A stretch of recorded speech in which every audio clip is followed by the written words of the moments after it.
यहाँ 12 अक्टूबर 1972 को उरुग्वे से सैंटियागो जाने वाली उड़ान की पूरी कहानी है।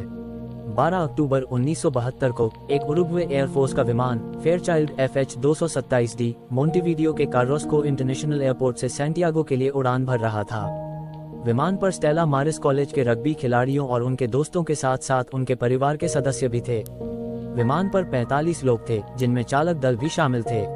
विमान 8 बजे उड़ान भरा और एंडीज पर्वतों के ऊपर से गुजरा, लेकिन ये गंभीर मौसम की स्थिति का सामना करना पड़ा, जिसमें हवा के तेज झोंके और बर्फबारी शामिल थी।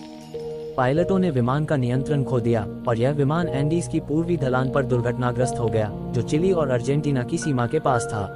45 लोगों में से 27 ने प्रारंभिक दुर्घटना को बचा लिया, लेकिन 8 और लोग बाद में चोटों और कठोर मौसम की स्थिति के कारण मर गए। जीवित बचे लोगों को पहाड़ों में फंसा दिया गया था, जहां उन्हें खाना नहीं मिला, गर्मी नहीं मिली और उन्हें बाहरी दुनिया से संपर्क करने का कोई तरीका नहीं था। जीवित बचे लोगों ने अपने जीवन के लिए संघर्ष किया। वे भोजन की तलाश में गए और आश्रय बनाने के लिए विमान के अवशेषों का उपयोग किया।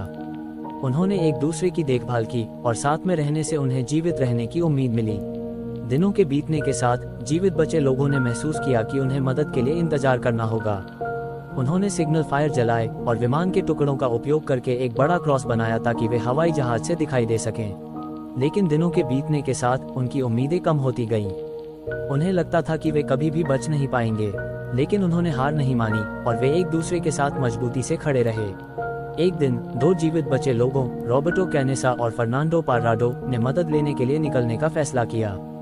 उन्होंने 10 दिनों तक चले, जिसमें उन्हें अत्यधिक ठंड, भूख और थकान का सामना करना पड़ा, लेकिन उन्होंने हार नहीं मानी और वे आगे बढ़ते रहे। अंत में उन्होंने एक चिली किसान को पाया, जिन्होंने उन्हें बचाया और मदद के लिए बुलाया। जीवित बचे लोगों को आखिरकार 23 दिसंबर 1972 को बचा लिया गया, 72 दिनों के बाद जीवित रहने के बाद। ये कहानी मानव साहस और संघर्ष का एक अद्भुत उदाहरण है, जो हमें कभी भी हार नहीं मानने और एक दूसरे के साथ मजबूती से खड़े रहने की शिक्षा देती है।